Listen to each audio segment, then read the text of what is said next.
एकदा सगळ्यांनी गणेश महाराजांसाठी टाळी वाजवा. आम्ही तोंडाने शंख ऐकले पण ते तुतारी पहिल्यांदाच ऐकली. खूप आनंद वाटला.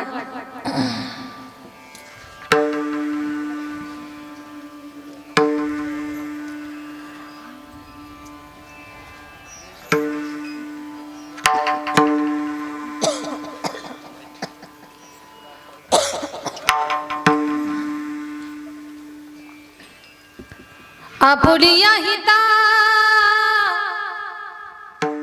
जो असी जागता, धन्य माता पिता तयाची या, कुळी कन्या पुत्र होती जे सात्विक, तयाचा हरीख वाट देवा.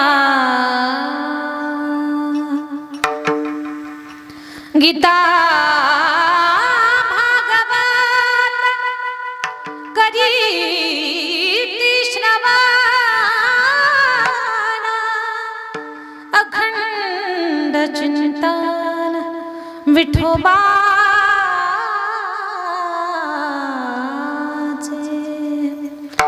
तुका म्हणे मज घडो त्यांची सेवा, तरी माझ्या दैवा पार नाही. कुळी कन्या पुत्र होती जे सात्विक, तयाचा हरिक वाट देवा. विठ्ठल विठ्ठल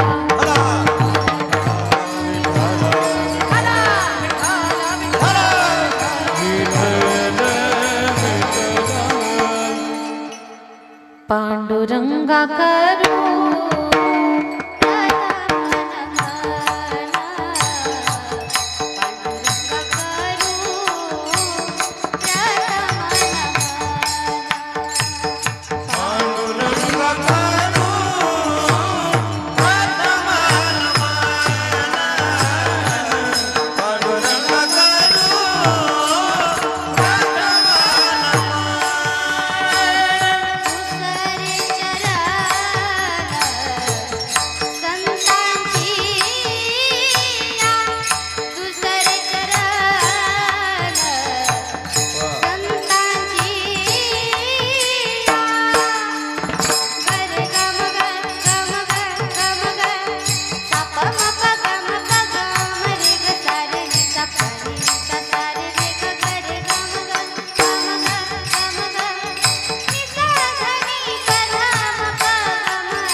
ओम नमो ज्ञानेश्वरा करुणा करा दयाळा. तुमचा अनुग्रह लाधलो पावन झालो चराचरी. श्री गुरुचरण सरोज रज निज मन मुकुरो सुधारी. वरणो रघुबर विमल जसो जोदायक फलचारी. बुद्धिहीन तनु जानिके सुमिरो पवन कुमार. बल बुद्धि विद्या देहु मोहि हरहु कलेश विकार. हे दुख भंजन मारुति नंदन सुन लो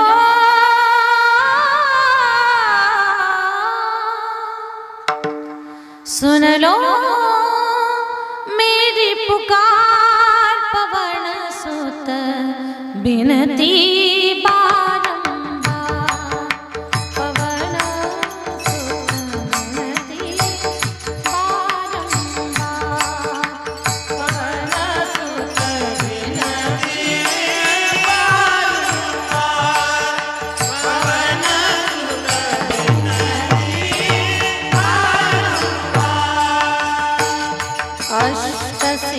दीनो निधि के दाता, दुखियों के तुम भाग्य विधाता, दुखियों के तुम भाग्य विधाता। सिया राम के काज सवारे, सिया राम के काज सवारे, कर दुखों से पार पवन सुत विनती बारंबार,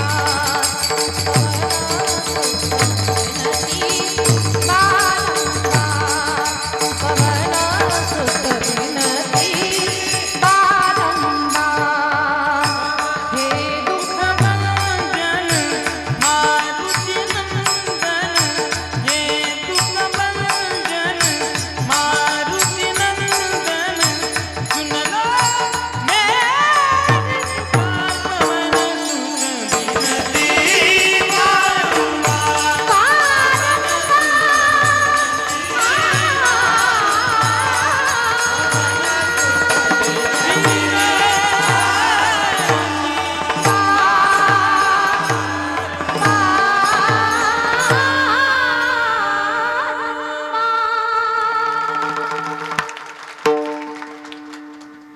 जयंती केली स्मरण होय सगळ्या विद्येचे अधिकरण, तिचे वंदू श्री चरण श्री गुरूंचे जन्मस्कारून आता विठाला विठाला।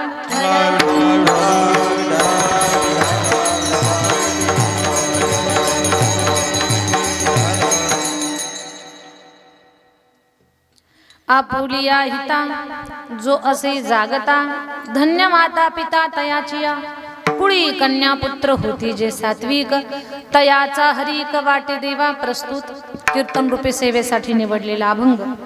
महान भगवत भक्त श्रीमंत संत वैराग्याची महामूर्ती जगद्गुरु तुकोबाराया यांचा चारचरणाचा अतिशय सुंदर असा थोडासा अभ्यास करा, थोडासा विचार करा, थोडं चिंतन करा। आज एक खूप मोठा एक सामाजिक प्रश्न तयार झालेला आहे, त्या प्रश्नाचं उत्तर 350 वर्षापूर्वी महाराजांनी देऊन ठेवलं या अभंगामध्ये।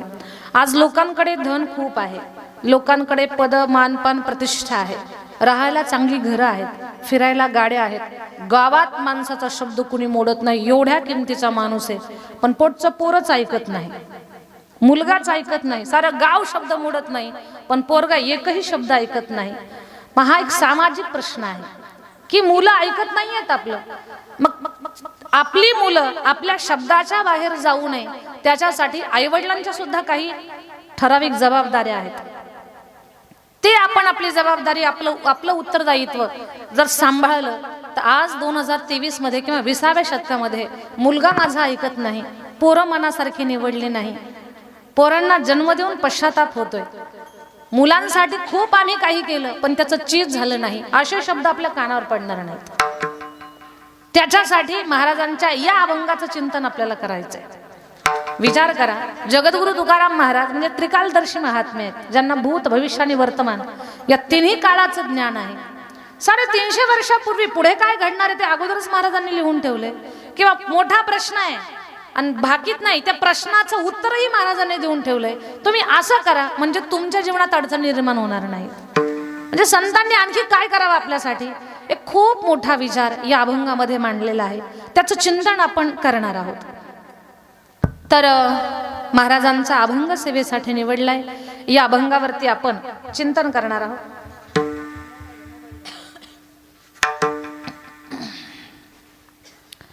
महाराजांचा अभंग सेवेसाठी निवडलेला आहे।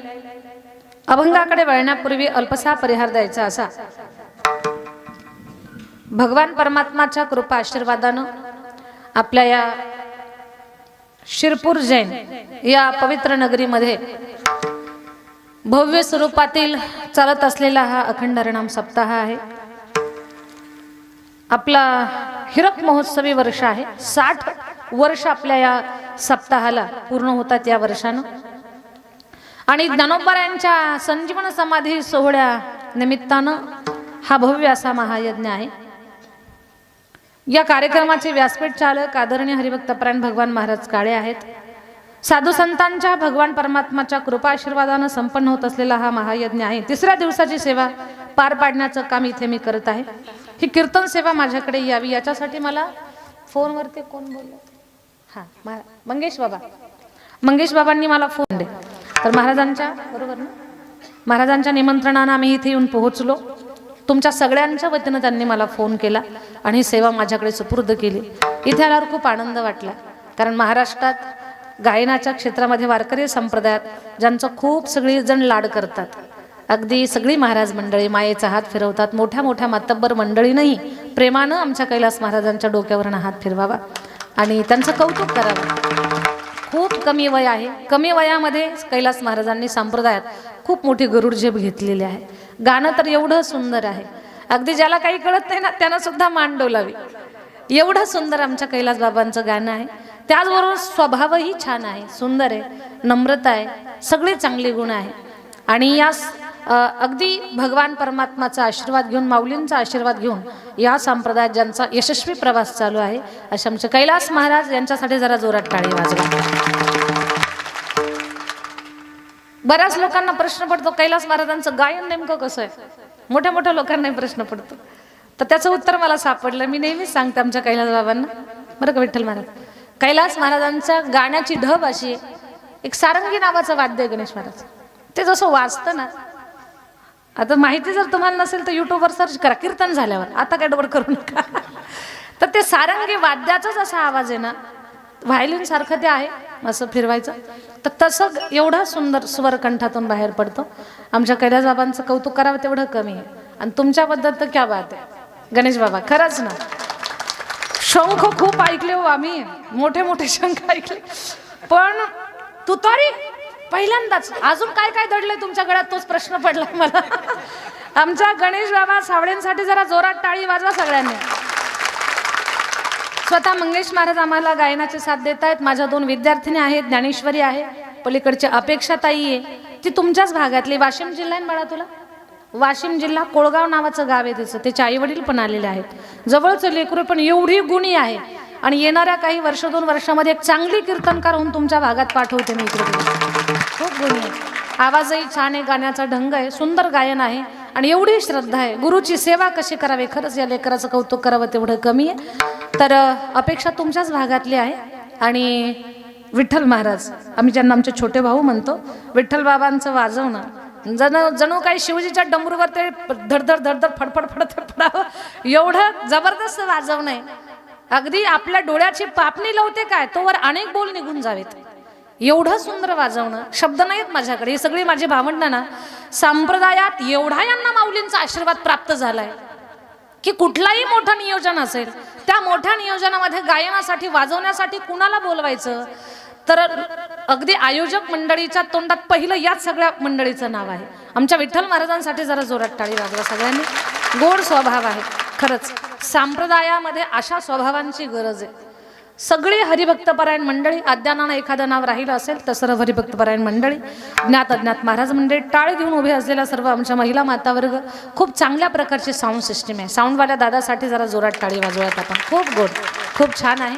या कार्यक्रमाचं शूटिंग आहे चालू. कुठलं यूट्यूब चॅनल आहे? गजर मुक्ताबाईचा. आणि इकडे आम्ही वारकरी, या माझ्या दोन्ही दादांसाठी सुद्धा आम्ही टाळी वाजवतो. आणि गजर मुक्ताबाईचा आम्ही वारकरी या यूट्यूब चॅनलवरती जा परत कार्यक्रम संपल्यानंतर आणि सर्च करा.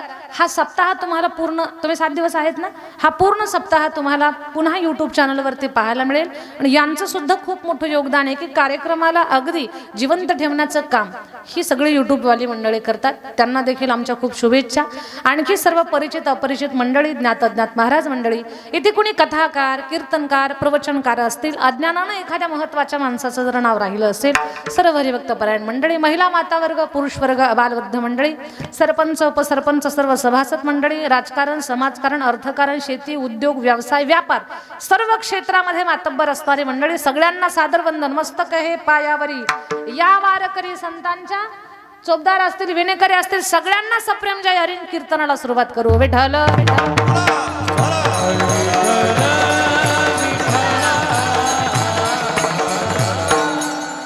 कार्यक्रमाचं नियोजन मात्र मात्र एक नंबर आहे बरं का. कार्यक्रमाचं नियोजन ज्यांनी केलं, पत्रिका ज्यांनी तयार केली ना, तयार म्हणजे ही महाराष्ट्रातली कीर्तनकार मंडळी एका जागेवर आणली ना तुम्ही. कारण उद्या तर आमचे छोटे भाऊ आहेत माऊली महाराज पठाडे आणि सगळी गुणी मंडळी आहे. आपण एका पत्रिकेत आणली ना, ही विशेष गोष्ट आहे. म्हणून या कार्यक्रमाचं आयोजन करणाऱ्यांसाठी एकदा टाळी वाजवूयात आपण सगळेजण.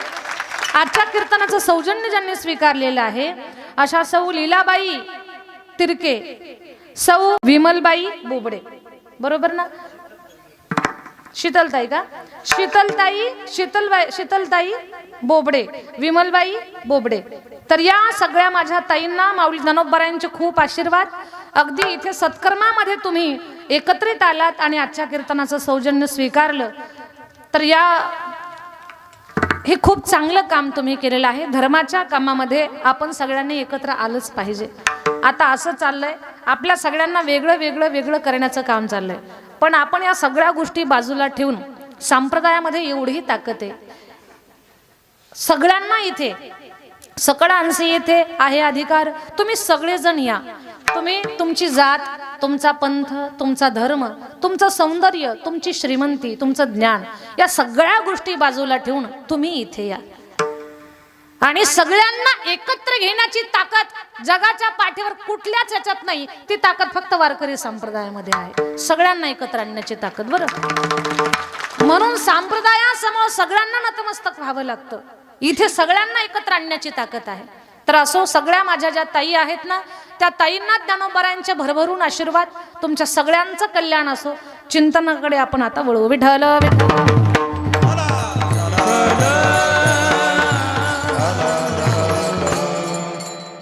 जगद्गुरु तुकोबारायांचा गोड अभंग सेवेसाठी निवडलाय. या अभंगाचा अर्थ सांगते मी तुम्हाला अगोदर, कान देऊ नाही का. आपुलिया हिता जो असे जागता, जो स्वतःच्या हिताच्या ठिकाणी जागा आहे, धन्य माता पिता तयाची या. त्याचे आई वडील धन्य आहेत. जी लेकरं चांगली आहेत त्यांच्या माय बापाला धन्यता प्राप्त होते. शिरपूरकर नवल नाही, त्या लेकरांचं कौतुक जगाच्या बापाला वाटतंय. कुडी कन्या पुत्र होती जे सात्विक, तयाचा हरीक वाट देवा. मुलं चांगली आहेत हे कशावरून ठरवायचं? चांगले कपडे घातले म्हणून, केसांचा कोंबडा पाडला म्हणून मुलं चांगली आहेत का? गुटक्याची पुडी स्टाईल मध्ये तोंडात सोडली आणि मोकळे हात सोडून टू व्हीलरवर पळालाय निघालाय म्हणून मुलगा छान आहे का? मुलाच्या चांगुलपणाचं लक्षण आहे का? गीता भागवत करीती श्रवण, अखंड चिंतन विठोबाचे. जी लेकरं गीता भागवताचं श्रवण करतात, पांडुरंग परमात्माचं चिंतन करतात, ती लेकरं चांगली आहेत. ज्या लेकरांच्या जीवनामध्ये गीता भागवताचं श्रवण आहे, श्री विठ्ठलाचं चिंतन आहे, ज्या लेकरांचं कौतुक विश्वाच्या मालकाला वाटतंय, तुकोबाराया म्हणतात त्यांची सेवा आम्हाला घडू दे. तुका म्हणे मज घडो त्यांची सेवा, तरी माझ्या दैवा पार नाही. गोड अभंग आहे, याचा आपण आता विस्तार करू. विठ्ठल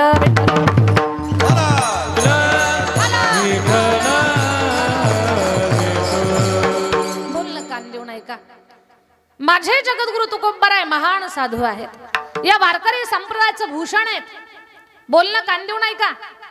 ज्या संप्रदायामध्ये आपण सगळेजण सेवा करतो, जो संप्रदाय आपल्या सगळ्यांना मान्य आहे ना, ज्या संप्रदायाच्या छत्रछायेखाली आपण विश्वासानं आणि आनंदानं जगतो ना, तो संप्रदाय फार सुंदर आहे.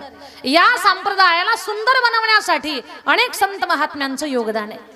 त्याच्यामध्ये माझे ज्ञानोबाराय आहेत, त्याच्यामध्ये माझे तुकोबाराय आहेत, नामदेव राया आहेत, सगळी साधू मंडळी आहेत. आणि ही सगळी संत मंडळी संप्रदायाचा एक एक अलंकार आहेत, एक एक इंद्रिय आहेत, एक एक अवयव आहेत.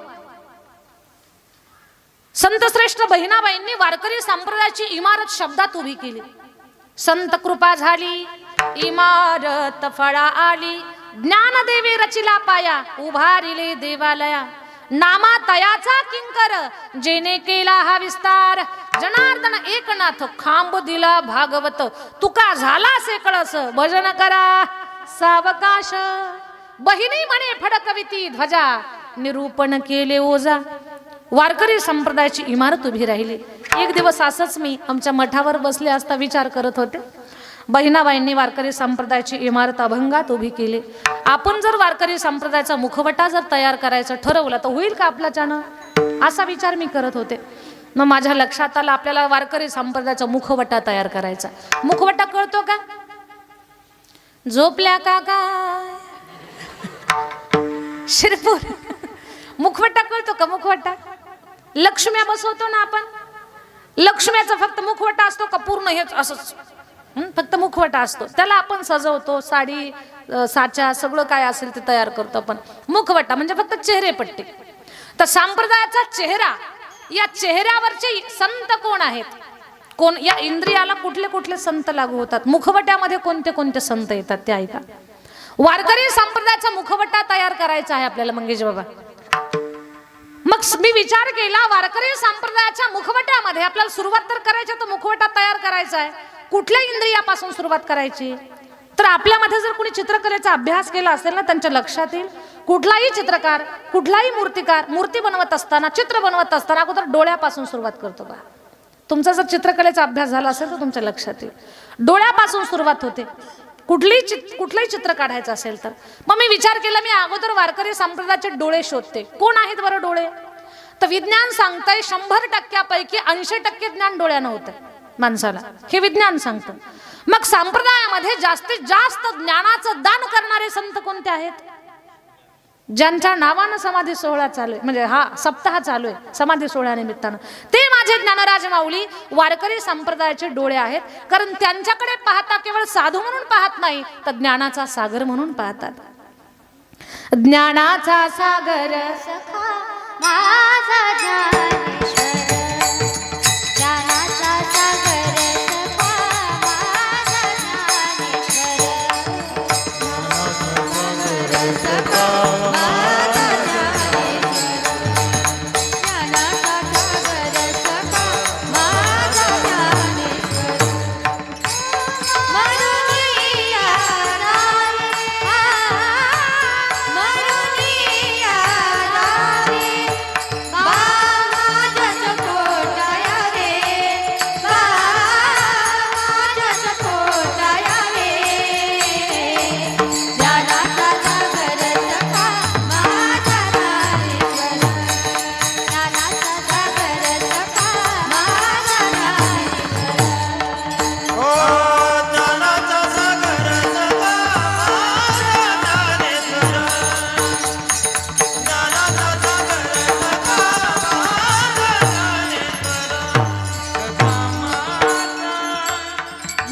ज्ञानेश्वर. ज्ञानाचा सागर सखा माझा ज्ञानेश्वर. माऊली ज्ञानोबाराय ज्ञानाचे सागर. संप्रदायामध्ये जास्तीत जास्त ज्ञानाचं दान ज्यांनी केलं ना त्यांना ज्ञानोबाराय म्हणतात, ज्ञानाचा सागर म्हणतात. सागरामध्ये पाणी किती आहे आजपर्यंत कुणाला कळालं नाही, तसं माझ्या माऊलीचं ज्ञान किती गहन आहे त्याचाही शोध आजपर्यंत कोणाला लागला नाही. ज्याला डोकंच नाही त्यानं सुद्धा माऊलीच्या समाधीला डोकं लावावं, डोक्यात प्रकाश पडल्याशिवाय राहत नाही. रेड्याला काहीच डोकं नाही पण त्याच्या तोंडातून वेद वदवला माऊलीनं. आपण तर चालते बोलती माणसं आहोत, किमान आपल्याला बाराखडी तरी येते, किमान पेपर तरी उलटा धरता येतो आपल्याला. मग आपल्यासारख्या रेड्यांना माऊलींना बोलवणं काय कठीण आहे? काय येतंय आम्हाला? काहीच येत नाही, पण फक्त माऊलींचा आशीर्वाद घेऊन प्रवास चालू आहे आमच्या सगळ्यांचा.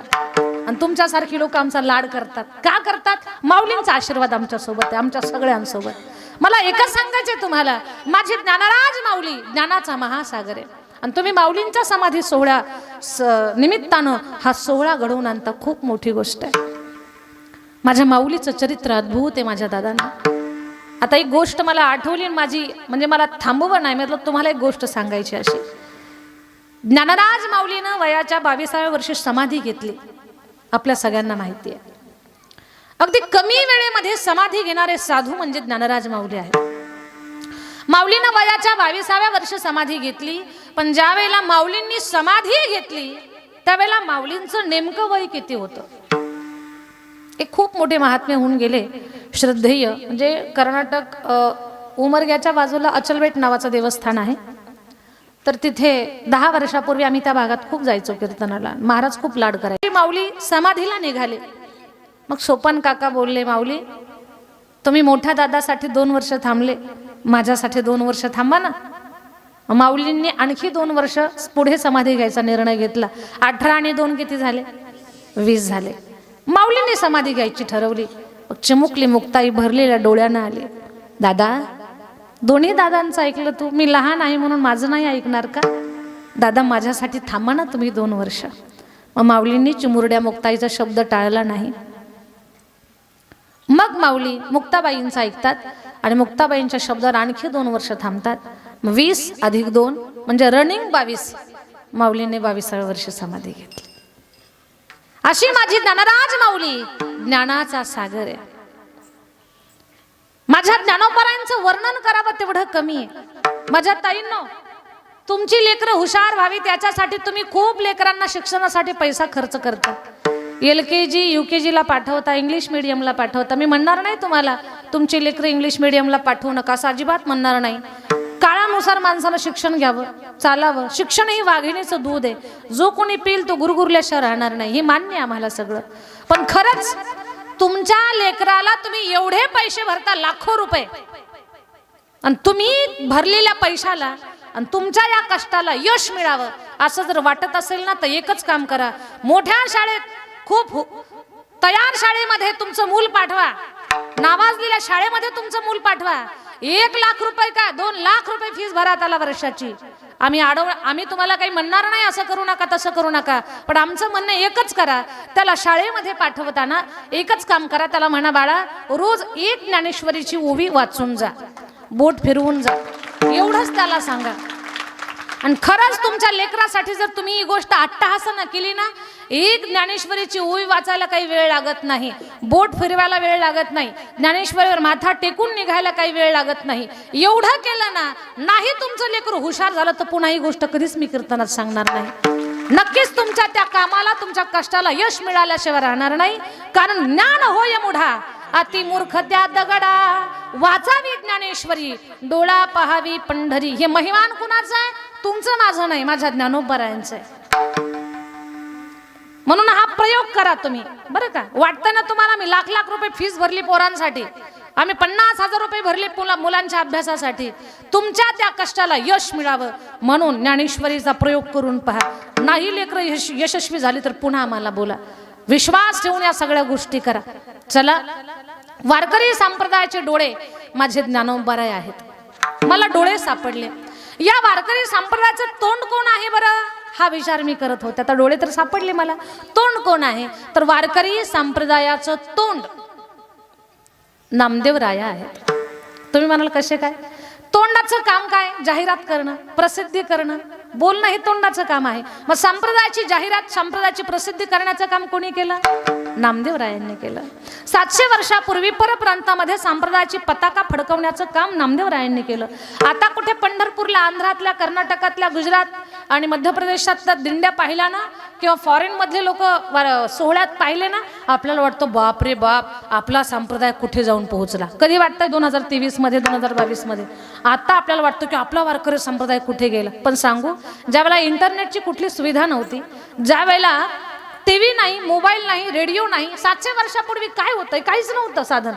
तर त्यावेळेला पंजाब प्रांतच नाही तर फक्त माझ्याकडे पुरावा नाही, तर अफगाणिस्तान पर्यंत ज्यांनी वारकरी संप्रदायाचा झेंडा फडकवला ते नामदेव राया आहेत. खूप मोठं काम केलं. उभारीला ध्वज जय हो, जय हो. उभारीला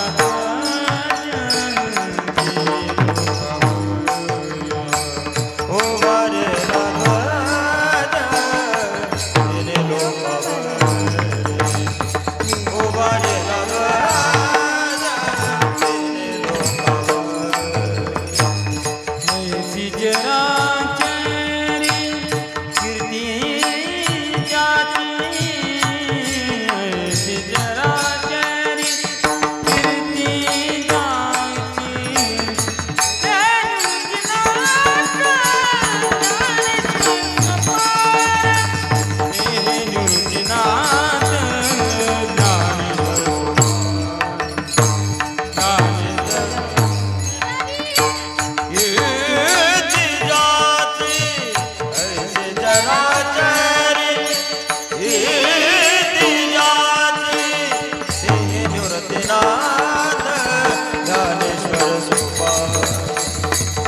निवृत्तीनाथ ज्ञानेश्वर सोपा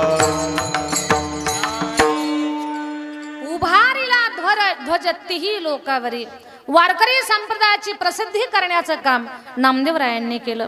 नामदेवराया खूप महान संत आहेत आणि नामदेवरायांचं तोंड एवढं गोड आहे, नामदेवरायांच्या वाणीचा एवढा प्रभाव आहे. नामदेवरायांनी अभंग गायले तर त्यांचे अनुयायी पंजाबात तयार झाले. आजही नामदेवरायांच्या काही अभंगाचा समावेश शीख धर्मीयांचा पवित्र ग्रंथ गुरुग्रंथ साहेब या ग्रंथात नामदेवरायांचे अभंग आजही ते लोक आनंदानं श्रद्धेनं गातात. माझं बोलणं ऐका. नामदेवरायांचं तोंड फार गोड आहे. त्या तोंडाचा परिणाम नामदेवरायाच्या हातानं जगाचा मालक जेवला. श्रीपूर नामदेवरायाच्या हातानं विश्वाचा मालक जेवला. फिरविले देऊळ जगा माझी ख्याती. फिरविले देऊळ जगा माझी ख्याती. फिरविले देऊळ जगा माझी ख्याती. फिरविले देऊळ जगा माझी ख्याती. फिरविले देऊळ जगा माझी ख्याती. फिरविले देऊळ जगा माझी ख्याती. फिरविले देऊळ जगा माझी ख्याती. फिरविले देऊळ जगा माझी ख्याती. नामदेव हाती दूध प्याला. नामदेव हाती दूध प्याला. नामदेव हाती दूध प्याला. नामदेव हाती दूध प्याला. फिरविले देऊळ जगा माझी ख्याती. फिरविले देऊळ जगा माझी ख्याती. फिरविले देऊळ जगा माझी ख्याती. फिरविले देऊळ जगा माझी ख्याती. फिरविले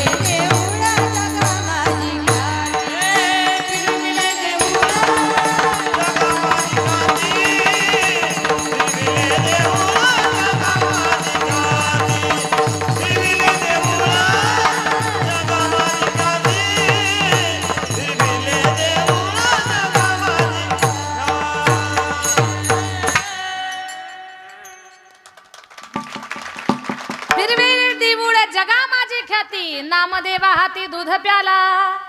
जगाचा मालक नामदेवरायाच्या हातानं दूध पेला काय, नामदेवरायाच्या हातानं खीर खाल्ली म्हणा, जेवण केलं म्हणा. कुणी? विश्वाच्या मालकानं. माझ्या ताईंनो, हे बोलणं एवढं सोपं नाही. आपल्या हातानं कुत्रे सुद्धा लवकर भाकरी खात नाहीत. माणसं तर जाऊ द्या, कुत्रे सुद्धा लवकर भाकरी खात नाही, पण जगाचा मालक नामदेवरायाच्या हातानं जेवला. बरोबर आहे का माझ्या ताईंनो? झोपला नाही. विश्वाचा मालक नामदेवरायाच्या हातानं जेवतो ही गोष्ट काही साधी नाहीये. याच्या पुढे जाऊन ऐका. विश्वाचा मालक नामदेवरायाच्या कीर्तनात नाचतोय. विशेष गोष्ट आहे. नामदेवरायाच्या कीर्तन कुठे नाचतोय? गोडाभंग आहे. एकच टाळी झाली, टाळी झाली, टाळी झाली, टाळी झाली, आहा, टाळी. एकच टाळी झाली, चंद्रभागे वाढवंती. एकच टाळी झाली, चंद्रभागे वाढवंती. हो, टाळी झाली,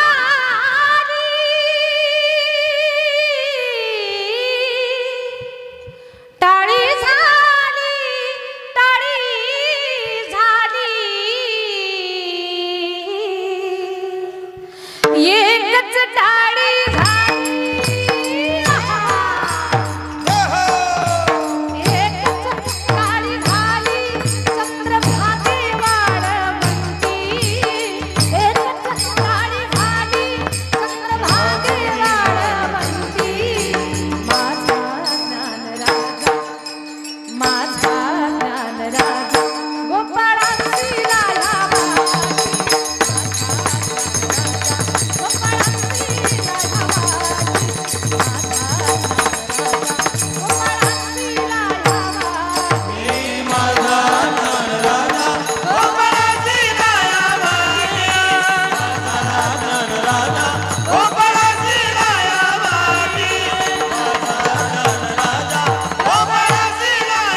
एकच डाळी झाली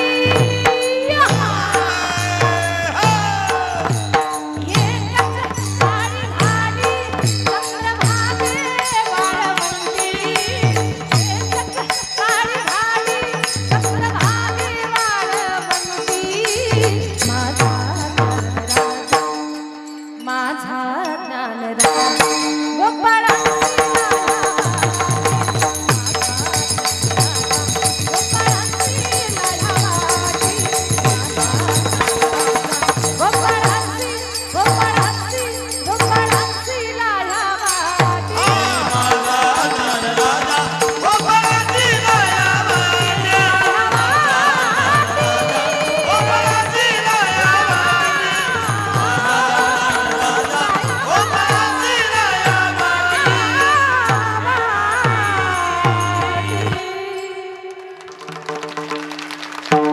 टाळी तर या सगळ्या माझ्या भावंडासाठी पण वाजवायला सगळ्या. विश्वाचा मालक नामदेवरायाच्या कीर्तनात नाचला दादा. हे बोलणं एवढं सोपं नाही. आमच्या कीर्तनात लोक झोपी जातात. एवढे झोपतात, आमच्या समोरच बसून म्हणतात काय घ्यावं आम्ही यांच्याकडून, आम्ही यांना काय द्यावं विचार कर. दुसरं म्हणतात त्यांच्या तिसरे दोघांच्या मध्ये एक सूर निघतो,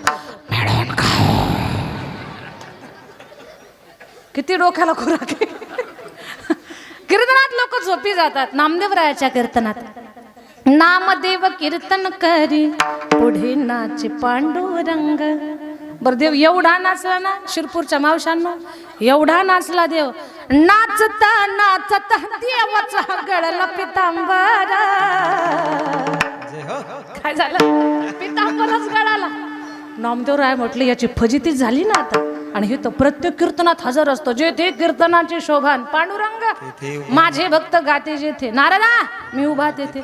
नामदेवराय म्हटले दुसऱ्या कुठल्या कीर्तनात ह्याची जर आता कैलास महाराजांनी एवढं गायलं, आमच्या गणेश महाराजांनी अशा जर तुताऱ्या वाजवल्या आणि हे जर उड्या मारायला लागलं, पुन्हा जर पितांबर गळाला तर, आणि विठ्ठल बाबा तर काही कमीच नाही, खूप नाचवतील त्याला. मग हा जर नाचायला लागला आणि जर पितांबर गळाला तर किती फजिती होईल याची. नामदेवरायाने काय केलं, खांद्यावरचा पंचा घेतला आणि कमरेला बांधला स्वतःच्या. भगवंताला सवय, जे नामदेवरायांनी करावं ना ते देवानं करावं. मग देवानं पण शेला घेतला आणि कमरेला बांधला. नामदेवराय म्हटलं डोकेदुखी संपली आता. का म्हणे आता यानं कमरेला शेला बांधला ना, आता धोतर गळण्याची काही भीती नाही. तेव्हापासून कंबर बांधून कीर्तन करण्याची परंपरा वारकरी संप्रदायात चालू झाली. ती आज तागायत जपली. आता लक्षात घ्या, जे तोंड देवाला नाचवतंय, जे तोंड देवाला जीव घालतंय, जे तोंड संप्रदायाची पताका परप्रांतात फडकवतंय, ते तोंड काय सामान्य आहे का? मग हेच नामदेवराया वारकरी संप्रदायाचं तोंड आहे. डोळे सापडले, तोंड सापडलं. या दोन्हीच्या मध्ये एक आहे नाक. मग वारकरी संप्रदायाचं नाक कोण आहे हा प्रश्न मला पडला. कोण असेल बरं संप्रदायाचं नाक? तर नाकाची व्याख्या मला सापडली ग्रंथ पुस्तक वाचत असताना. नाकाची व्याख्या काय, संप्रदायाचं नाक कशाला म्हणतात? परमार्थाची मुख्य बीक, निरपेक्षता तिची नासिक. निरपेक्षता हे संप्रदायाचं नाक आहे. मग निरपेक्षता म्हणजे याचा अर्थ स्वार्थरहित जीवन, म्हणजे त्यागी जीवन. त्याग म्हणजे वैराग्य. आणि वैराग्यापर्यंत जेव्हा मी पोहोचते ना, तेव्हा माझ्यासमोर तुकोबबारे उभे राहिले. ज्यांच्याकडे कडकडीत वैराग्य ते माझे जगद्गुरु तुकोबबारे संप्रदायाचं नाक आहे. आणि संप्रदायाचं नाक एवढं सुंदर आहे. कोणत्या नाकाला किंमत आहे हो? ज्या नाकाला असा शेंडा आहे ना, कीर्तन संपेपर्यंत आपलं कुणी पाहू नका.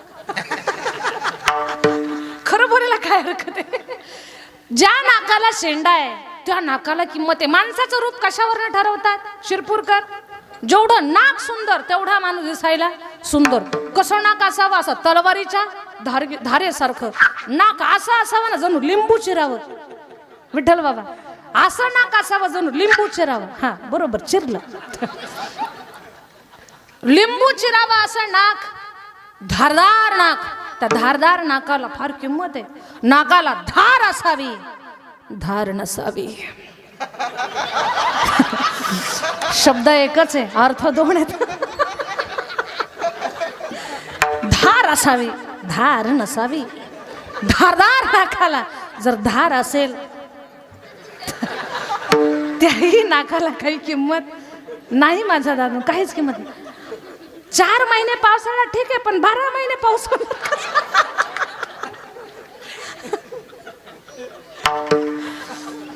पण संप्रदायाचं नाक एवढं सुंदर आहे ना माझ्या दादांनो. या नाकाला वैराग्याची स्वच्छता आहे आणि भक्तीचा शेंडा आहे. असं सुंदर नाक म्हणजे माझे जगद्गुरु तुकोबाराय आहेत, ते वारकरी संप्रदायाचं नाक आहे. या संप्रदायाचं नाक म्हणजे त्रिकालदर्शी महात्मा, भूत भविष्य आणि वर्तमान या तिन्ही काळाचं ज्ञान माझ्या जगद्गुरु तुकोबारायांना. ते माझे तुकोबाराय भविष्याचा वेध घेत 350 वर्षापूर्वी एक सामाजिक प्रश्नाचं सोल्युशन अभंगाच्या पहिल्या चरणात करतात. आपुलिया हिता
अप्रतिम, फार सुंदर. इकडे विठ्ठल आहेत, इकडे कैलास आहेत. दोघांचा एकमेकावर खूप जीव आहे, त्याच्यामुळे खूप सुंदर झालेलं आहे.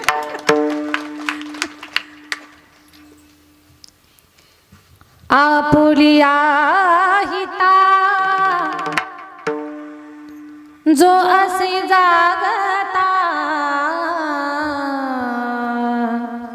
धन्य माता पिता तयाची. आपुलिया हिता जो असे जागता, धन्य माता पिता तयाची.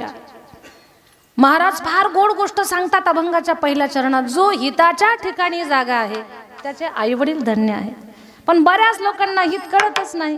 काही हित कशाला म्हणतात, शेजारीन शेतात गेली की उकरड्यावरचं शेण घरी घेऊन यायचं आपण. आणि आपलं घर सारवायचं, त्याला हित म्हणतात का? शेजारीने दारात कुरड्या सुकायला टाकल्या का, तिची नजर चुकून 10-5 कुरड्या चोरून आणायच्या आणि आपल्या डब्यात भरायच्या, त्याला हित म्हणतात का? नाही. बऱ्याच लोकांना हितच कळत नाही. काही लोक रात्रभर भजन करतात, पहाटच कुणाच तरी मका कापतात आणि स्वतःच्या म्हशीला टाकतात. त्याला काय हित म्हणतात का? बोलणं कळालं ना तुम्हाला? काही रात्रभर भजन करतात बाबा, पहाटच मका कापून घेतात कुणाच तरी स्वतःच्या म्हशीला टाकतात. काही तर एवढे विचित्र आहेत, शेतात दाऱ्या धरायला म्हणून जातात, दुसऱ्याचं पाणी आपल्या बांधाला फोडून स्वतःच्या शेतात सोडतात. काय विचित्र माणसं, काय त्यांना कळतं? काहीच कळत नाही. एका बाईनं तर काल्याचं कीर्तन ऐकलं, काल ऐकून घरी निघाले, गल्लीत एका छोट्या लेकरानं घरातला देव तांब्या दारात फेकला, तुम्ही टुपकन उचलला, पदरात घातला. काय काला कळाला तिला? काहीच नाही कळाला, काहीच समजत नाही. काही लोकांना काहीच कळत नाही. एक बाई तर, एक आजी तर कीर्तनात येऊन बसली आणि नेमकं माझं लक्ष तिच्याकडे जाईन, अशीच बसली. एवढ्या जोरात कीर्तनात रडायची, एवढ्या जोरात रडायची. कैलास बाबा, मला वाटलं म्हातारीचे अष्टसात्विक भाव जागे झाले काय. मग मी पण म्हातारीकडे पाहूनच कीर्तन केलं. कीर्तन झालं, म्हातारी मला भेटायला म्हणजे, दीदी तुमचं कीर्तन खूप आवडलं मला. म्हटलं आजी काय काय पटलं कीर्तनातलं? सारंच कीर्तन आवडलं. म्हटलं आजी एवढ्या तुम्ही दुःखी आहेत, घरात काही त्रास आहे का? आजोबा काही त्रास देतात का? दीदी माझ्या म्हाताऱ्यासारखं म्हातारा अख्ख्या शिरपूरमध्ये नाही. म्हटलं एवढं चांगलं म्हातारा? म्हटलं म्हातारा एवढं चांगलं कसं काय? दीदी तरुणपणात कुणाच्या मिरच्या, कुणाचे भोपळे, कोणाचे वांगे, कुणाचे दोडके गुपचूप पदरात घालून घेऊन येत होते. लोकांशी भांडायला यायची मला, पण माझं म्हातारं माझ्याच बाजूनं बोलत होतं, कधीच लोकांच्या बाजूनं बोललं नाही. म्हटलं एक नंबर म्हातारं आहे. म्हटलं चांगलं म्हटलं म्हातारं. म्हटलं पोराचा काही त्रास आहे का? दीदी माझ्या पप्यासारखा पप्या अख्ख्या शिरपूरमध्ये नाही. म्हटलं काय करतो पप्या? रोज कीर्तनाला जातो, रोज एका गावाला कीर्तनाला जातो. म्हटलं पप्याला काही नोकरी, काही उद्योग, काही बिझनेस आहे का? म्हणजे कसा जातो? मोटरसायकलवर जातो. म्हटलं पेट्रोल पंप आहे का तुमच्याकडं? नाही दीदी. म्हटलं मग पेट्रोल कुठून टाकतो गाडीमध्ये? कीर्तन ऐकतो, कीर्तन संपायच्या आत उठतो, दुसऱ्याच्या गाडीतलं काढतो ना आपल्या गाडीत भरतो, भुर्र गावाकडे येतो. म्हटलं काय पप्या डेंजर आहे? पप्याही म्हणा म्हातारीच्या मनासारखा आहे. म्हटलं मग काही सुनेचा काही त्रास? दीदी माझ्या सुनासारखी सून तर अख्ख्या गावात नाही. मला एवढी छान सून. दीदी माझ्या सासूनं कधी घरात मिरच्या, दोडके, भोपळे विकत आणले नाही. मी ती परंपरा चालू ठेवली. मी पण दोडके, मिरच्या, भोपळे कधीच विकत आणले नाही. आम्ही तेलाशिवाय मिठाशिवाय दुसरं काहीच विकत आणत नाही. माझीच परंपरा माझ्या सुनानं तशीच चालू ठेवली. एवढी चांगली सून आहे माझी. म्हटलं एवढी चांगली सून, 3 पिढ्याचा वारसा चालू. म्हटलं आजी सून जवळच्या नात्यातली का लांबच्या नात्यातली? सख्या भावाची. म्हटलं मग बरोबर आहे, परंपरा टिकणं साहजिक आहे. म्हटलं तुमच्या सासूचं तुमचं नातं? माझी सासू माझं नातं म्हणजे मी सासूच्या सख्या भावाची. हा म्हटलं मग बरोबर आहे, बरं मग काही चूक नाही, ते वारसा तसाच चालू राहणार. म्हटलं मग आजी कुणाचाच त्रास नाही तुम्हाला? मग रडत का होत्या? दीदी 2 दिवस झाले माझी 173 किलोची बकरी मेली. म्हटलं मग बकरीचा कीर्तनाचा काय संबंध? येणार नव्हते मी कीर्तनाला, बसले होते दुसऱ्या मजल्यावर रडत. मग का आलात आजी कीर्तनाला? तुमचा आवाज माझ्या कानावर आला आणि मला माझ्या बकरीच्याच आवाजाची आठवण.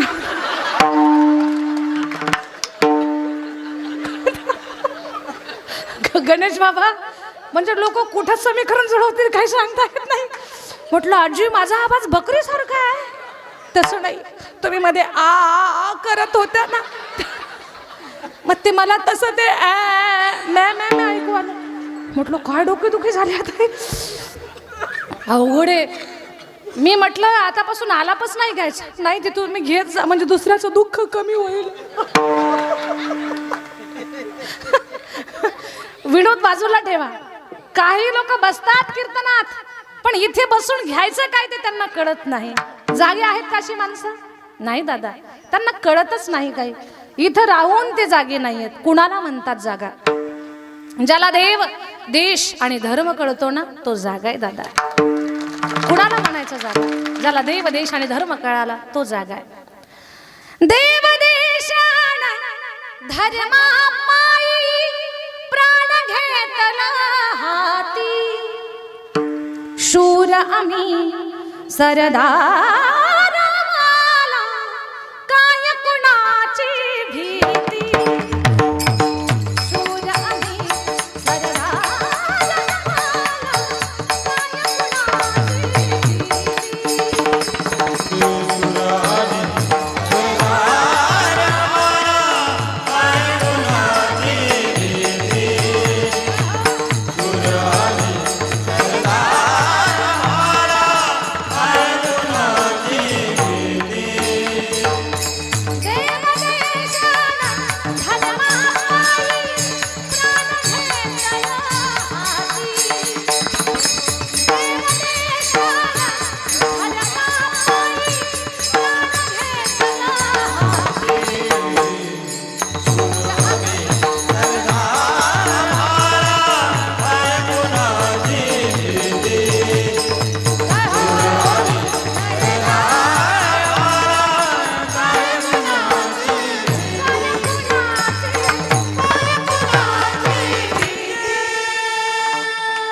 ज्याला देव कळाला, ज्याला देश कळाला, ज्याला धर्म कळाला, तो माणूस जागा आहे. देव कळाला माझ्या छत्रपती शिवरायांना, देव कळाला माझ्या धर्म कळाला शिवरायांना, आणि देशही कळाला छत्रपती शिवरायांना. देव, देश आणि धर्म या तिन्ही गोष्टी छत्रपती शिवाजी महाराजांना कळाल्या. म्हणून आज महाराष्ट्राच्या मातीतच नाही तर भारताच्या मातीत आग्र्यापर्यंत जा, जिथे आपली सत्ता नव्हती तिथे महाराजांचा आता पुतळा उभा आहे. महाराष्ट्रीयन लोक जेव्हा वृंदावनला जातात ना, आणि वृंदावनचं दर्शन करून आग्र्याचा किल्ला आणि ताजमहल पाहायला येतात. एक वेळेला ताजमहल नाही पाहिलं तरी चालेल, पण आग्र्याचा किल्ला पहा. त्या आग्र्याच्या किल्ल्याला एंट्री करताना छत्रपती शिवाजी महाराजांचा पुतळा आहे. आणि जेव्हा महाराजांचा पुतळा आपण पाहतो ना, महाराष्ट्रातला माणूस कोणत्याही जातीचा असू द्या त्याचा स्वाभिमान जागा होतो तिथे. आमच्या छत्रपती शिवरायांचा, माझ्या छत्रपती शिवरायाचा पुतळा इथे. दिल्लीला जा, ह्याला जा, मथुरेला जा. मथुरेला गेल्यानंतर छत्रपती शिवाजी महाराजांचा पसार होण्याचा मार्ग आहे छत्रपती शिवाजी महाराज मार्ग. वाचलं मी, आत्ता गेले होते, म्हणजे याच्या अगोदर बऱ्याच वेळेला गेले मी वृंदावनला, पण आत्ता पक्ष पंधरवड्यात गेले होते प्रेमानंद महाराजांचं दर्शन घ्यायला. आणि त्यावेळेला महाराजांचा तो छत्रपती शिवाजी महाराज मार्ग मथुरेतला तो पाहिला मी. माणसाची छातीच फुगते, स्वाभिमान जागा होतो महाराष्ट्रीयन माणसाचा. हे का सांगते मी तुम्हाला, या लोकांना देव कळाला. कोणी म्हणतं शिवाजी महाराज कीर्तनात सांगायला काय देव होते ते? छत्रपती शिवाजी महाराज देव होते. मंदिरातला देव ज्याच्यामुळे जिवंत आहे ना, त्याचं नाव छत्रपती शिवाजी महाराज. छन्नी हातोड्यानं देवतांच्या मूर्त्या भंग केल्या जात होत्या. आणि सांगू तुम्हाला, छत्रपती शिवरायांचा विचार ज्या ज्या राजा महाराजांनी जपला त्या त्या राजांची नावं अजरामर झाली. राष्ट्रमाता, राजमाता, पुण्यश्लोक अहिल्यादेवी होळकरांचा फोटो पाहिला, इथे माझा स्वाभिमान जागा झाला. स्त्री शक्ती आहेत त्या. आणि राजमाता अहिल्यादेवी होळकर यांचा पूर्ण होळकर घराणा छत्रपती शिवरायांच्या विचारानं चालणार आहे. जे छत्रपती शिवाजी महाराजांचं स्वप्न होतं कोणतं, दिल्लीच्या तख्तावर भगवा फडकवायचा, हे शिवाजी महाराजांचं स्वप्न होतं, पण ते अधुरं राहिलं होतं. छत्रपती शिवरायांचं दिल्लीच्या तख्तावर भगवा फडकवण्याचं स्वप्न जर कोणी पूर्ण केलं असेल तर अहिल्यादेवींच्या सासऱ्यानं केलेलं आहे. होळकर महाराजांनी, मल्हारराव होळकर यांनी केलेलं आहे. ते होळकर घराण्याचं सुद्धा खूप मोठं योगदान या मातीला आहे. सांगू तुम्हाला, ही माय माऊली सामान्य नाहीये, राजमाता सामान्य नाहीये, एक स्त्री शक्ती आहे. त्या सामान्य नाहीत. कशा सामान्य नाहीत? माझं बोलणं कान देऊ नाही का? कमी वयामध्ये लग्न झालं, कपाळावरचं कुंकू पुसल्या गेलं, काळजाचा तुकडा माती आड गेला, सासऱ्याचं छत्र हरवलं, होता जावाई आधार तो सुद्धा संपला. पण हरल्या नाही, खचल्या नाही, डगमगल्या नाही. हातामध्ये भगवान शंकराची शिवपिंड घेतली आणि भारत देशातला प्रत्येक ज्योतिर्लिंगाचा जीर्णोद्धार करण्याचं काम या महान माऊलीनं केलेलं आहे. आज कुठल्याही भारतातल्या ज्योतिर्लिंगाच्या मंदिरात जा, 12 ज्योतिर्लिंगामध्ये, तिथे आपल्या अहिल्यादेवींचं नाव निघतं ना, तेव्हा महाराष्ट्रीयन माणसाची छाती गर्वानं फुगते. अरे या मंदिराचा जीर्णोद्धार माझ्या राजमातेनं केलेला आहे, माझ्या अहिल्यादेवींनी केलेला आहे. खूप शंकरावर श्रद्धा त्यांची, खूप श्रद्धा. त्यांच्या काळात जे चलन होतं ना नाणं, तर त्यांच्या त्या चलनावर भगवान शंकराच्या शिवलिंगाचा छापा होता, बेलपत्राचा छापा होता. आणि त्यांची सही त्यांनी कधी स्वतःची सही केली नाही, शंकराचं नाव लिहून सही करायच्या त्या. काय त्यांची श्रद्धा होती. शंकराची पूजा झाल्याशिवाय पाणी सुद्धा पित नव्हत्या. आपण अभ्यास करत नाही, आपण उगीच मोकर आपले चालू आहे, एकमेकांमध्ये वाद चालू आहे, भांडणं चालू आहेत. उगीच पाहिलं की आपण ह्याचा डोळे भरायचे आणि तेव्हा आपल्याकडे गुरकून पाहायचं, हे आपलं चालू आहे. खाली आपण भांडणं करतो, वरचे सगळे एका ताटात जेवतात, माहित नाही तुम्हाला. सगळे वर एका ताटात जेवतात, भांडणं आपली लागलेली आहेत. याचा विचार करा. मी काय हे सांगण्यासाठी येत आले नाही, माझा हा विषय सुद्धा नाही, पण यांच्याकडे पाहून जगायला शिका, एवढंच मला सांगायचंय. खूप मोठा त्याग आहे या मोठ्या लोकांचा. अहिल्या देवींचं जेव्हा राज्य होतं, एक स्त्री राज्य करतो ही गोष्ट पेशवाईला सहन झाली नाही आणि या बाईचं राज्य हडपून घेऊ हा विचार त्यांच्या मनात आला. पण अहिल्या देवी एवढ्या हुशार होत्या, एवढ्या साहसी होत्या, धैर्यवान होत्या आणि मनानं एवढ्या कोवळ्या होत्या. लोकांना लेकरासारखं सांभाळत होत्या, प्रजेला पुत्रासारखं सांभाळत होत्या. त्यांचं राज्य म्हणजे रामराज्य होतं. लोकांना कसल्याच प्रकारचा त्रास नाही, अडचण नाही. पेशवाईने ठरवलं बाईचं राज्य गिळून घेऊ म्हणून. लक्षात आलं अहिल्या देवींच्या. अहिल्या देवींनी पत्र पाठवलं, पेशवाई तुम्ही आक्रमण करणार आहात, आम्ही लढाईसाठी तयार आहोत, पण माझ्यासोबत लढाई करण्यासाठी 5000 महिला सैनिकाची फौज उतरणार आहे. किती? 5000 महिलांची फौज. तुम्ही आमच्याशी 2 हात कराल, यदा कदाचित आम्ही हरून, कारण आम्ही स्त्रिया आहोत, आम्ही हरू, ताकदीनं तुमच्या एवढे आम्ही बलवान नाही.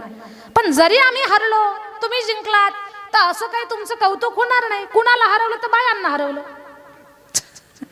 असं काही तुमचं विशेष नाही कौतुक होणार. कुणाला हरवलं? बायांना हरवलं. पण जर चुकून तुम्ही हरलात तर तुम्हाला दाखवायला तोंड सुद्धा राहणार नाही. कुणी हरवलं? अरे बायांनी हरवलं, कप भर पाण्यात जीव देऊन मरा, असं म्हणतील तुम्हाला. म्हणून युद्धाला येतानाच विचार करून या. एका पत्रात तर पेशवाई गार झाली आणि परत पत्र पाठवले, देवी आम्ही आक्रमण करण्यासाठी नाही, तुमच्या राज्याचं रक्षण करण्यासाठी आणि भाऊबीज म्हणून तुम्हाला भेट देण्यासाठी येणार आहोत. अहिल्या देवी शिकायचं हे आपण मोठ्या लोकांकडनं. खूप काही यांच्याकडनं शिकण्यासारखं आहे, खूप काही आहे. माझ्या बोलण्यात लक्षात घ्या, या सगळ्या लोकांना, छत्रपती शिवरायांना, धर्मवीर संभाजी महाराजांना, पुण्यश्लोक अहिल्यादेवी होळकरांना देव, देश आणि धर्म कळाला. यांना कळाला खरा देव, यांना कळाला खरा देश, यांनाच खरा कळाला धर्म. आपल्याला नाही कळत अजून, यांना कळालं. म्हणून आज यांचे पुतळे आहेत, यांचे फोटो, यांच्या जागा आपल्या मनात आहेत. यांना कळालं. ज्याला देव देश धर्म कळाला तो खरंच जागा आहे. म्हणून आपुलिया हिता जो असे जागता. देवींचं एक गाणं येतंय पहा मला. जेव्हा महाराणीजी लढायला उतरल्या ना, त्यावेळेला त्यांचं रूप, त्यांच्या रूपाचं वर्णन केलंय. हाती तलवार राणीची कीर्ती जगभर, हाती तलवार राणीची कीर्ती जगभर, हाती तलवार राणीची कीर्ती जगभर, हाती तलवार राणीची कीर्ती जगभर. लढली माणसं स्वार्थासाठी नाही, गोरगरिबांसाठी. छत्रपती शिवाजी महाराज स्वतःसाठी जगलेच नाही. 350 किल्ल्याचा मालक होता माझा राजा, पण एकाही किल्ल्यावर स्वतःचं नाव टाकलं का? टाकलं? जिजाऊगड, शहाजीगड, संभाजीगड, एकाही किल्ल्यावर स्वतःचं नावच टाकलं नाही. आता आपण 10 बाय 10चीच खोली बांधतो, मंजुळा निवास. 10 बाय 10च्याच खोलीवर, तिथंच बाथरूम, तिथंच बेडरूम, तिथंच हॉल आणि तिथंच किचन, मंजुळा निवास. अरे माझा राजा 350 किल्ल्याचा मालक होता. का हसला तेवढा जोरात माहित नाही.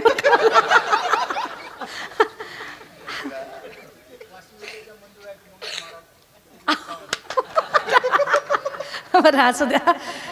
350 किल्ल्याचा मालक होता माझा राजा, पण एकाही किल्ल्यावर स्वतःचं नाव नाही. शिकावं यांच्याकडनं आपण. यांना कळाला देव देश धर्म त्याग म्हणजे काय. तसं मला सांगायचं एवढंच आहे, ही लोक खऱ्या अर्थानं जागी आहेत.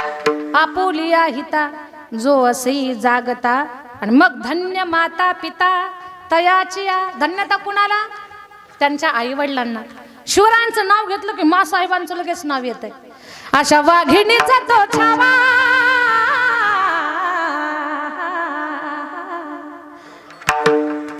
आता वेळ नाही ना आपल्याकडे, आता गायलाच असतं पोवाडा. गायचा का? ओव्हर टाइमचं काही होईल का? काहीच नाही. बरं पाहू, ओव्हर टाइमच्या नंतर पाहू, आहे का नाही. प्रतापगडच्या पायथ्याशी खान,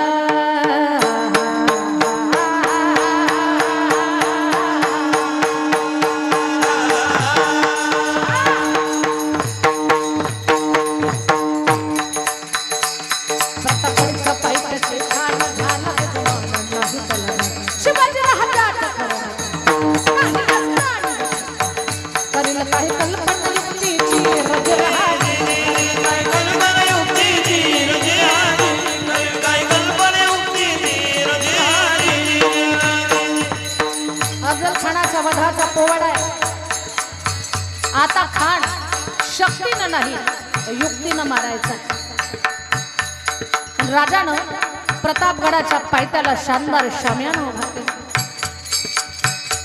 भीतीसाठी छान उभारीला, भीतीसाठी छान उभारीला, रचदार शामियानाला, रचदार शामियानाला. दौलत डुलत आला, दौलत डुलत आला. सय्यद बंडा त्याच्या संगतीला, सय्यद बंडा त्याच्या संगतीला, शिवबाच्या संगती महाला, शिवबाच्या संगती महाला. बरं का माझ्या ताई दादा, छत्रपती शिवरायांच्या सोबत जिवा महाल नावाचा मावळा होता. स्वराज्य उभा करताना एका जातीचा माणूस नव्हता. माणूस स्वराज्य सुखी होत. पाऊस कमी पडत होता, कष्ट करत होते, नवीन आक्रमण होत होती, पण माणसं आनंदानं जगत होती. आता कुणाचा त्रास नाही, शेती भरपूर पिकते, पाऊस आहे, वेगळ्या वेगळ्या योजना आहेत, बँकेत बॅलन्स आहे, तरी तुम्हाला आम्हाला सुखच नाही.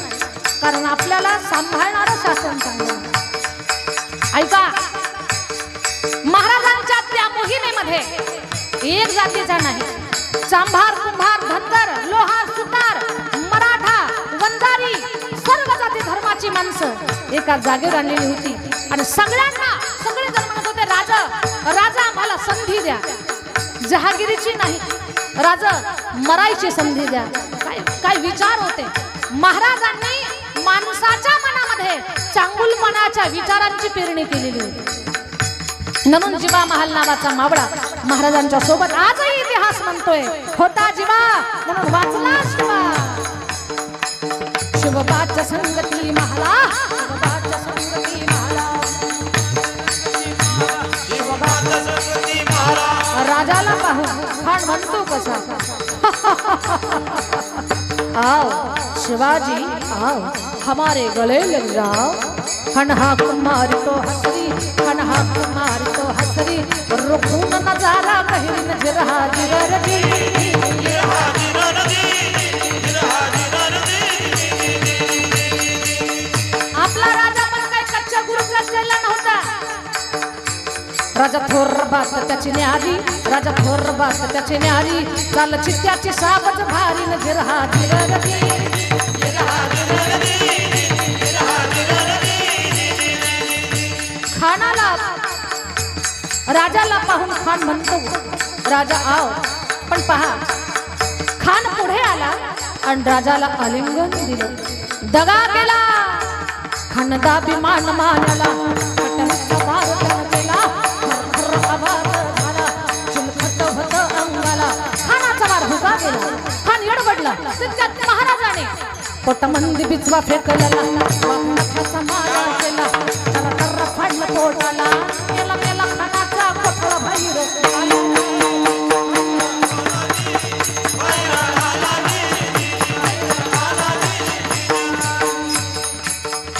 प्रतापगडचे युद्ध झाले,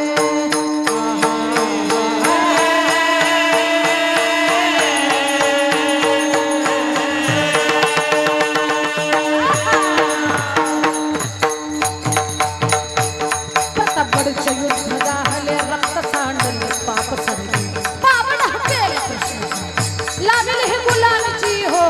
मराठशाहीचा मांडला थाट जिरहा, मराठशाहीचा मांडला थाट जिरहा, मराठशाहीचा मांडला थाट जिरहा. सगळ्यांनी हात उंच घ्या, घ्या उंच हात.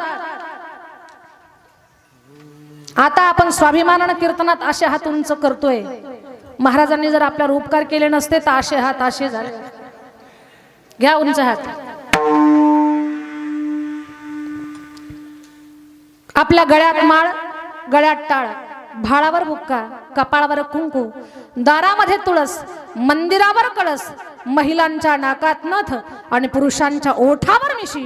कुणामुळे जिवंत असेल तर एकच, क्षत्रिय कुलावतंस, सिंहासनाधीश्वर, राजाधिराज महाराज श्री श्री श्री छत्रपती शिवाजी महाराज की जय.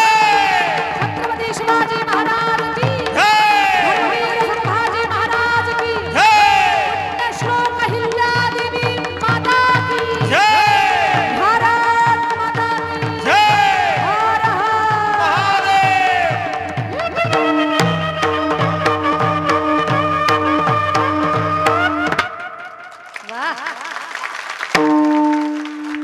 काय टायमिंग घेतला तुम्ही, खूप छान, फार सुंदर. खरंच समय सूचकता असावी, त्यात माणसाचं कौतुक असतं.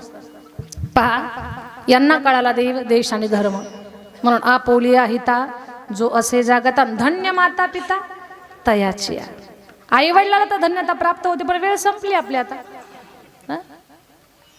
11 वाजले, वेळ संपली आता. पहा ना, मायबापाला धन्यता प्राप्त होते नवल नाही, चांगल्या लेकराचं कौतुक जगाच्या मालकाला आहे. अभंगाचं 2रं चरण. कुळी कन्या पुत्र होती जे सात्विक, कुळी कन्या पुत्र होती जे सात्विक, कुळी कन्या पुत्र होती जे सात्विक, कुळी कन्या पुत्र होती जे सात्विक. कुळी कन्या पुत्र होती जे सात्विक, कुळी कन्या पुत्र होती जे सात्विक. कुळी कन्या पुत्र होती जे सात्विक, कुळी कन्या पुत्र तयाचा हरी का वाटे देवा, तयाचा हरी का वाटे देवा. सागा गा गा सागा गा गा सामा मामा सामा, मादा दादा मादा दादा नीदा पाना गरे सा. सागा गा गा सागा गा गा सामा मामा सामा मामा, मादा दादा नीदा निसा निसा दानी दानी पादा पादा मामा मामा गामा गामा रे गे रे गा पाना गरे सा. निसा निसा दानी दानी पादा पादा मामा मामा गामा गामा रे गे रे गा पाना गरे सा. तयाचा हरी का वाटे देवा, तयाचा हरी का वाटे देवा. कुळी कन्या पुत्र होती जे सात्विक, कुळी कन्या पुत्र होती जे सात्विक, कुळी कन्या पुत्र होती जे सात्विक, कुळी कन्या पुत्र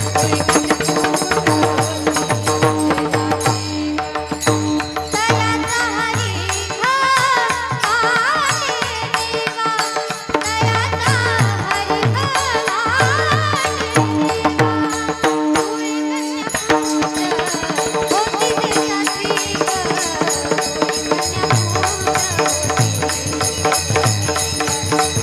कुळी कन्या पुत्र होती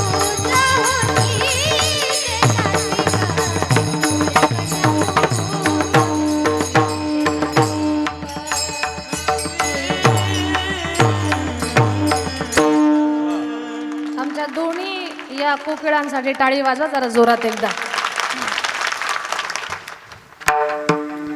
कुळी कन्या पुत्र होती जे सात्विक, तयाचा हरिक वाटे देवा.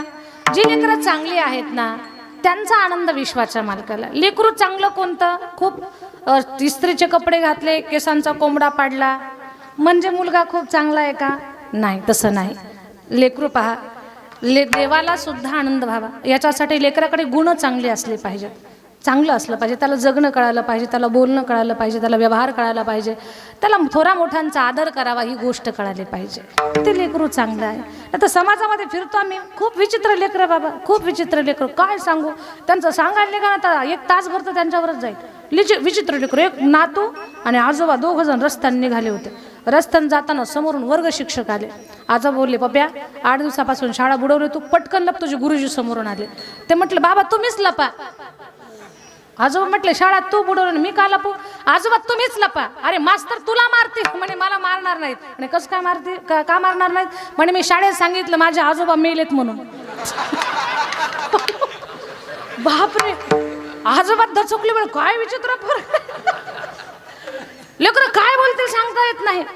एका गुरुजींनी विचारलं विद्यार्थ्याला, म्हणे पप्या 15 फळांची नावं सांग. म्हणे आंबा 2 नंबर, म्हणे पेरू 3 नंबर, चिक्कू अजून 12 फळं सांग, 1 डझन केळी. 3 15. लेकरं खूप विचित्र, काहीच कळत नाही त्यांना काय बोलतील. आता वेळ तर संपली आपली, पण मला पण तुम्ही उठानात म्हणून मला पण काही सुचना आता असं झालं. एका गावात ना पाटलाला म्हातारपणे 2 लेकरं झाली बरं का. खूपच विचित्र होती ती, साऱ्या गावाच्या डोक्यात बसलेली. एक दिवस पाटलानं काय केलं, कीर्तनकार बुवा आपल्या घरी आणले चहा प्यायला. आणि महाराज बसले सोफ्यावर. पाटलानं आपल्या लक्ष्मीला आवाज दिला, पाटलीन बाई. त्या म्हटलं जी. पूर्वी असंच बोलत होते ना, आता असं राहिलंय का? आता तुम्ही फक्त पाटलीन बाई तर म्हणून पहा उद्या यांना. तुम्ही म्हणा फक्त बाप रे बाप. महाराजाच्या हातातून बशी सटकली. चहा गेला वगळून, पण पार्सल धोत्रावरच. मोठ्याच्या लेकराला लोखंड म्हणताच येत नाही. पाटील बा म्हणतात, बाबा तुमच्या आशीर्वादानं आमचंच आहे. महाराज म्हणतात, पाटील बाबा असे सोन्याचे तुकडे किती आहेत तुम्हाला? बाबा फक्त 2. महाराजांनी विचारलं, तुमचं दुसरं सोनं कुठे? बाबा बाहेर तुमच्या बुटात पाणी टाकतंय. किती विचित्र. अशी जर लेकरं पाहिली ना तर पुण्यही नाही, संस्कारही नाही, काहीच नाही. लेकरू घडवताना खूप काळजी घ्यायची माझ्या ताईंनो, बरं का. तुम्हाला वाटतं ना माझं लेकरू हुशार निघावं, माझ्या मालकानं जबाबदारीनं राहावं, खूप त्यांच्या कष्टाला यश मिळावं, माझ्या घराला गावात नाव प्राप्त व्हावं, माझ्या घराला गावामध्ये किंमत प्राप्त व्हावी आणि आमच्या घरात सुख नांदावं, आलेली लक्ष्मी धन घरात स्थिर राहावं, असं वाटतंय ना? महिला मंडळ तुम्हाला विचारते मी, वाटतं ना? त्याच्यासाठी एक प्रयोग करायचा. उद्यापासून 40 दिवस तो प्रयोग करा. तुमच्या जेवढ्या अपेक्षा, जेवढी स्वप्न आहेत तेवढी पूर्ण होतील, बरं का. ते काय करायचं तुम्हाला सांगते. अगोदर मला सांगा, स्वयंपाक कोण कोण करतंय? हे काही करत नाही. इकडे विचारू का? हा, कोण कोण करताय स्वयंपाक? घ्या ना हात उंच. मग मेस लावली का तुम्ही? घ्या ना मोकळ्या मारायला हात उंच. घ्या ना, कोण कोण स्वयंपाक करताय? हा शिरपूर. हा हात उंच घ्या, हात उंच. हा बस खाली घ्या. स्वयंपाक करताना एकच काम करायचं. सकाळ संध्याकाळ स्वयंपाक करता एकच टाइम करता? 2 टाइम करता की 1 टाइम करता? सकाळचं संध्याकाळी खाता का? नाही ना, 2 टाइम करताना ताजा स्वयंपाक करता. स्वयंपाक करताना राधाची सून आली का, सखूची सून गेली का, अजिबात बोलायचं नाही तुम्ही. असलं काय? घरच्या भाकरी खाऊन लोकांच धुणे धुवायचे नाही तुम्ही. तुम्हाला सांगते मी, फायद्याचं सांगते मी तुम्हाला. नाही तर आमच्या बायांना मावशांना काय सवय, घरच्या भाकरी खायच्या लोकांचे धुणे धुवायचे. हिचं काय चाललं आणि तिचं काय चाललं, काय गरज आहे तुम्हाला? अरे अन्न जसं खाऊ तसे विचार माणसाचे निर्माण होत असतात. आणि वाईट चर्चा करून जर तुम्ही अन्न तयार केलं तर तुमचे लेकरं तुमचा पती बधीर नाही का व्हायचा? हा, कसं लेकराचं डोकं चाललं. लाख रुपये फीस भरता तुम्ही LKG UKG ला, आणि घरात तुम्ही चुकीची चर्चा करून अन्न बनवता. किती पैसे भरा, लेकरू हुशार नाही होणार तुमचं. पण तुम्ही एक गोष्ट सांभाळायची बरं का. काय करायचं तुम्ही? स्वयंपाक करताना 40 दिवस प्रयोग करायचा आहे. जेवढा 1 तास 2 तास काय स्वयंपाक करताल तो रामकृष्ण हरी शब्दाचा उच्चार करायचा. काय म्हणायचं आहे? रामकृष्ण हरी. रामकृष्ण हरी म्हणायला पैसा लागत नाही, वेळ वाया खर्च जात नाही, तुमची ताकद खर्च होत नाही, दुसऱ्याची वाईट चर्चा होत नाही. देवाचं नाव घेऊन केलेला स्वयंपाक पवित्र होतोय. जो कोणी प्रसाद खाईल त्याची बुद्धी तल्लख होईल आणि तुमचे स्वप्न सगळे पूर्ण होतील. नाही तुमचा पप्याचा बाप म्हटलं इथं बस की लगेच बसणार, कांदा चिरून दे म्हटलं की चिरणार. सगळं तुमच्या मनासारखं होईल. पण तुम्हाला रामकृष्ण हरी मंत्राचा वापर करावा. काय करावं लागेल? रामकृष्ण हरी मंत्राचा उच्चार. विनोद्या सोडून फायद्याचं घ्या. रामकृष्ण हरी मंत्र ही माझी तुमची ताकद नाही, ही देवाच्या मंत्राची ताकद आहे. म्हणताना मग उद्यापासून रामकृष्ण हरी. 40 दिवसात जर तुम्हाला गुण आला तर जोपर्यंत हातात स्वयंपाक आहे, म्हणजे 10 वर्ष 20 वर्ष स्वयंपाक जेवढं कराल तुम्ही, तोवर तुम्ही रामकृष्ण हरी म्हणायचं. सुनाच्या हातात स्वयंपाक केलं की सुनबाईला ती सवय लावून ठेवा. नाही तुमच्या घरात लक्ष्मी नांदली तर मग मला बोला पुढे. आणि करायचं. तुमची माझी ताकद नाही, ईश्वराची ताकद आहे. उशीर होतोय ना खूप. हा लक्षात येतंय माझ्या. असू द्या. चला, एवढाच एक माझ्या बोलण्याचा भाव समजून घ्या. कल्याण असावं तुमचं. झालेली सेवा माऊलींच्या चरणी मी अर्पण करते. समाधी सोहळ्याचा पर्वकाळ तुमच्या जीवनामध्ये हा खूप मोठा घडतोय. माऊलींचा उत्तम आशीर्वाद तुमच्या जीवनात प्राप्त व्हावा. कुळी कन्यापुत्र होती जे सात्विक, तयाचा हरिक वाटे देवा. गीता भागवत करीते श्रवण, अखंड चिंतन विठोबाचे. तुका म्हणे मज घडो त्यांची सेवा, तरी माझ्या दैवा पारे नाही. 1 मिनिट माझ्यासाठी. बीड जिल्ह्यामध्ये चकलंबा या गावी आपण 1100 वर्षापूर्वीचं मंदिर आहे त्याचा जीर्णोद्धार करतोय. तर तो जीर्णोद्धार लोकांच्या मदतीतून आहे. राजकीय शासकीय मदत संस्थांना नाही. आम्ही सुद्धा कुणाकडे राजकीय व्यक्तिमत्वाकडे मागायला गेलो पण नाही. लोक जे देतील त्यातून संस्थांचा विकास करू. पवित्र पैसा आपल्या संस्थांना लागावा एवढीच एक अपेक्षा आहे. संस्थांचा विकास करत आहोत. सुंदर मंदिर बांधत आहोत. संस्थांचं मठाचं काम चालू आहे. तर त्या मठाचं काम लोकांच्या मदतीतून चांगलं प्रगतीपथावर चालू आहे. दुसरी गोष्ट अशी की आपल्याकडे 16 वर्षापासून मराठवाड्यातली पहिली मुलींची वारकरी शिक्षण संस्था आहे की ज्या संस्थेमध्ये आज 250 मुली कीर्तनाचा अभ्यास करतात. महाराष्ट्रातल्या प्रत्येक जिल्ह्यातली मुलगी आपल्याकडे आहे. असा एकही जिल्हा राहिली नाही की तिथलं मुलगी आपल्याकडे अभ्यासासाठी नाही. महाराष्ट्राबाहेर जिथे मराठी बोलल्या जाते आंध्र, कर्नाटक, गुजरात आणि मध्य प्रदेश या 4 प्रांतातल्या मुलीसुद्धा आपल्याकडे अभ्यासासाठी आहेत ज्या मराठी बोलतात त्या. तर अशी मुलींना घडवणारी महाराष्ट्रातली सगळ्यात मोठी मुलींची वारकरी शिक्षण संस्था. त्या संस्थेचं काम हे जे आहेत ना लेकरं यांच्या ज्यांना आई वडील आहेत त्यांच्याकडून फक्त जेवणा खाण्यात मदत घेतल्या जाते. त्यांना शिक्षणाची फीस नाही, राहण्याची फीस नाही. आणि ठराविक मोजक्या अशा काही मुली आहेत की त्यांना आई पण नाही वडील पण नाही. त्यांना सर्वस्वी आपण संस्थेच्या माध्यमातून सांभाळतो. त्या संस्थेला तुमच्यासारखी लोक मदत करतात. रुपया, 10 रुपये, 50, 100, 1000, 500 कोणाला जरा लाखापर्यंत देऊ वाटतं अशी लोक मदत करतात. लोकांच्या रुपयातून त्या संस्थेचं संवर्धन या लेकरांच्या राहण्याची व्यवस्था आपण करतो. एकदम चांगल्या पद्धतीने मुलीला घडवण्याचं काम चालू आहे. यांची वय काय आहेत, किती गोड गातात ही मुली. पखवाज वाजवतात, मुली गायन करतात. 18 पुराणाच्या कथाच आपल्या संस्थेत मुली शिकतात. खूप चांगली संस्था आहे. आणि या संस्थेमध्ये तुम्हाला जर तिकडे यायचं असेल अभ्यासासाठी, एखादी मुलगी पाठवायची असेल तर आमचे कैलास बाबा, विठ्ठल महाराज या सगळ्यांकडे माझा नंबर उपलब्ध आहे. यूट्यूबवरती आहे, तुम्हाला मिळेल. माझा नंबर नाही भेटला तर कल्याण स्वामी संस्थान नावाचं यूट्यूब चॅनल आहे आणि कैवल्य साम्राज्य यूट्यूब चॅनल ज्याच्यावर की मुलीचे व्हिडिओ पडलेले आहेत ते आपल्या संस्थेचे चॅनल आहे. त्याला सबस्क्राईब करा. आणि मुलींसाठी खूप चांगल्या पद्धतीनं आता काही ज्येष्ठ लोकांना शिकावं वाटतं, म्हणजे गृहिणी आहेत, जॉब करतात किंवा घरी राहतात पण त्यांना संगीत शिकावं वाटतं, कीर्तन शिकावं वाटतं. तर त्यांच्यासाठी आपण काय म्हणतात त्याला ऑनलाईन क्लासेसची सुद्धा आपण व्यवस्था चालू केलेली आहे. तर तसंही शिकायला मिळेल. पण प्रॉपर राहून जो अभ्यास होतो ना तो थोडा ऑनलाईनला वेळ लागतो. पण जे लेकरं राहून तिथे अभ्यास करतात ते हे पहाटे 4 वाजल्यापासून प्रॅक्टिस करतात. हे सुंदर कीर्तन करतात, गायन करतात. तर अशी मुलींना घडवणारी ती संस्था आहे. त्या संस्थेसाठी कीर्तनाला बसलेल्या प्रत्येक भाविकांना फुल नाही फुलाची पाकळी जे जमेल ते मदत करा. छोट्याशा दानानं कोणाला गरिबी येणार नाही. पैसा तुमचा वाम मार्गाला जाणार नाही. चांगल्या कामात दिल्यामुळे तुम्हाला पुण्य प्राप्त होईल, माऊलींचा आशीर्वाद मिळेल. आणि माऊलींच्या ज्ञानोपारायच्या तुकोबारायच्या विचाराला पुढे घेऊन जाणाऱ्या मुली त्या तयार होतात ना, तर ते चांगलं पुण्याचं काम तुमच्या जीवनामध्ये घडेल. या गोष्टीची नोंद घ्या. खऱ्या अर्थानं समाधी सोहळ्याचा प्रसाद आशीर्वाद तुम्हाला मिळेल. या गोष्टीची नोंद घ्या. दात्याचं नाव माईकमध्ये पुकारण्याचा प्रयत्न करू. कीर्तन झाल्यानंतर झालेली सेवा माऊलींच्या चरणी अर्पण करून वाणीला विराम. विठोबा